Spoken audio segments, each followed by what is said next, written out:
Welcome to Spiritual Calisthenics. Christ is in our midst.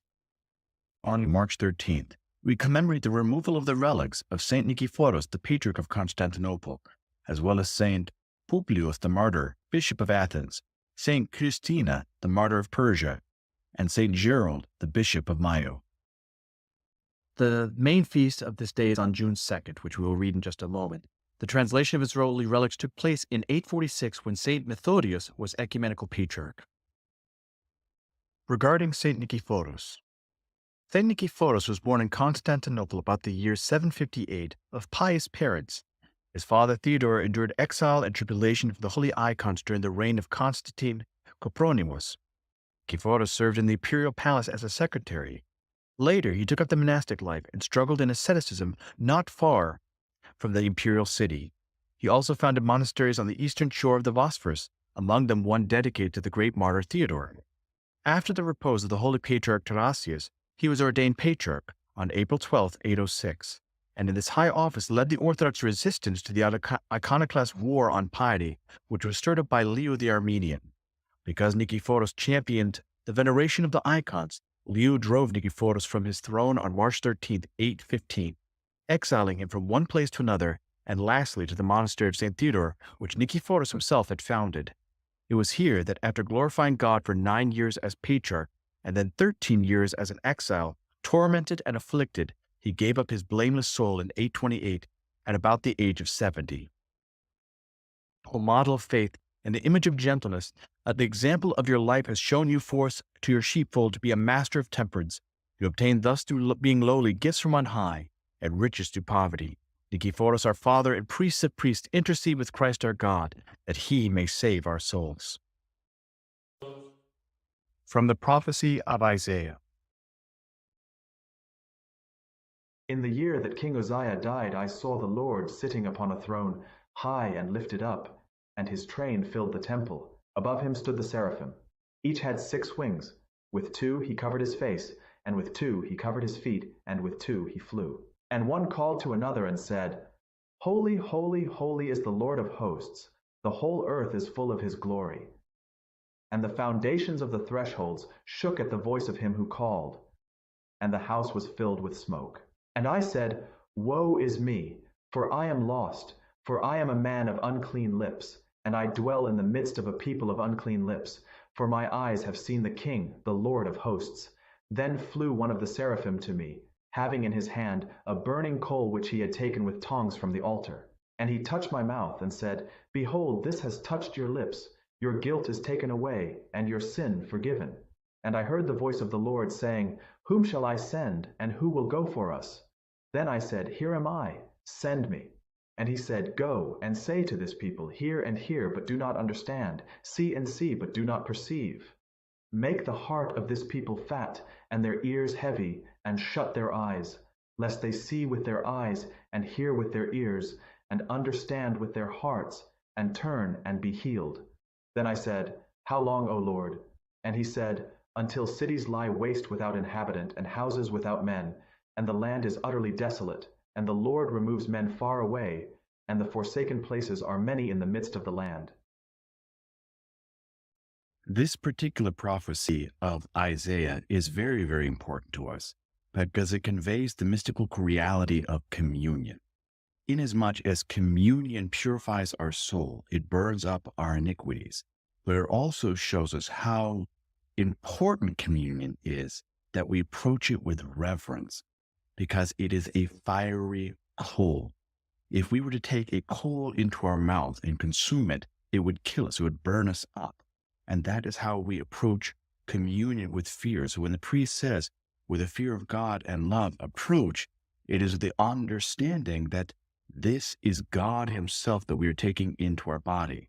By that same context, and we see this within the prayers of the 40-day blessing, the Virgin Mary is considered to be in the same way, in that she is mystically represented by the tongs. As we see in the prayer, O God, the Father Almighty, through the clear proclamation of your prophet Isaiah, you foretold to us the incarnation from a virgin of your only begotten Son and our God. In the last times, by your own choice and with the cooperation of the Holy Spirit, in your endless compassion, you consent to become an infant from her, the salvation of us mortals. In accordance with your custom of your holy law, after the completion of the days of purification, you consented, being yourself the true lawgiver, to be brought to the temple, and you submitted to be held in the arms of the righteous Simeon. This mystery was prefigured and made manifest to us in the vision of the prophet Isaiah, through the burning coal carried with tongs, and the same mystery we, the faithful, imitate by grace.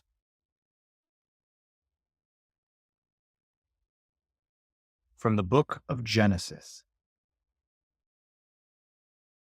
This is the book of the generations of Adam. When God created man, he made him in the likeness of God. Male and female he created them, and he blessed them and named them man when they were created. When Adam had lived 130 years, he became the father of a son in his own likeness, after his image, and named him Seth. The days of Adam after he became the father of Seth were 800 years, and he had other sons and daughters. Thus all the days that Adam lived were 930 years, and he died. When Seth had lived 105 years, he became the father of Enosh. Seth lived after the birth of Enosh 807 years, and had other sons and daughters. Thus all the days of Seth were 912 years, and he died. When Enosh had lived 90 years, he became the father of Kenan. Enosh lived after the birth of Kenan 815 years, and had other sons and daughters. Thus all the days of Enosh were 905 years, and he died. When Kenan had lived 70 years, he became the father of Mahalalel. Kenan lived after the birth of Mahalalel 840 years, and had other sons and daughters.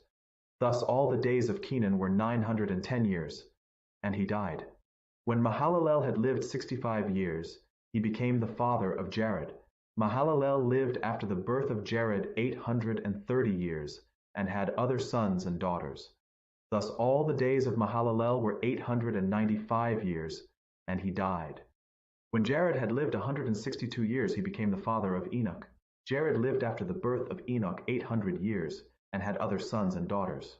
Thus all the days of Gerald were 962 years, and he died. When Enoch had lived 65 years, he became the father of Methuselah.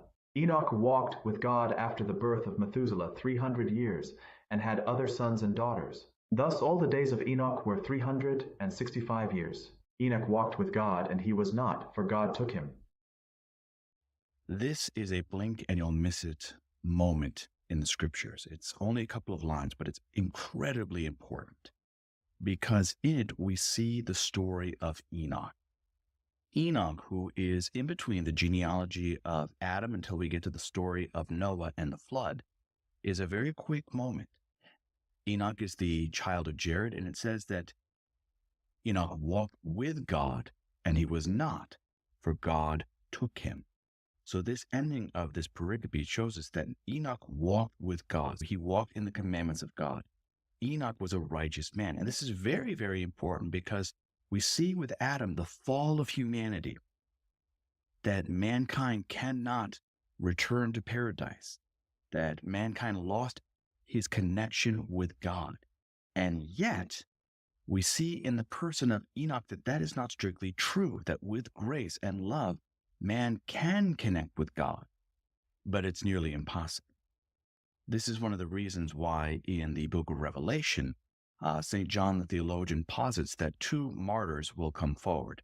And the church, by and large, agrees that this will be Enoch and Elijah, because both of these men were bodily ascended into heaven prior to their death, and that all men, all human beings will die, that everyone will taste the same death that Jesus Christ died as we enter into the second coming, as we enter into kingdom, and that they will give glory to God and that they will be witnesses unto God.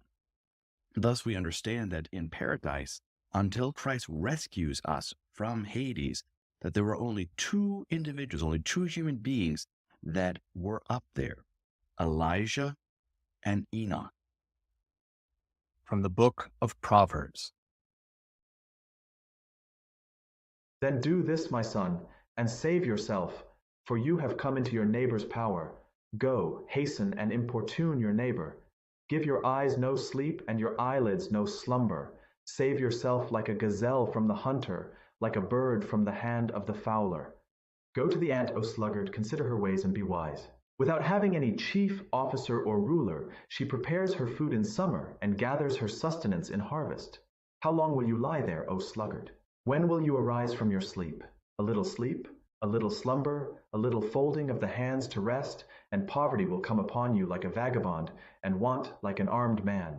A worthless person, a wicked man, goes about with crooked speech, winks with his eyes, scrapes with his feet, points with his finger, with perverted heart devises evil, continually sowing discord, therefore calamity will come upon him suddenly. In a moment he will be broken beyond healing.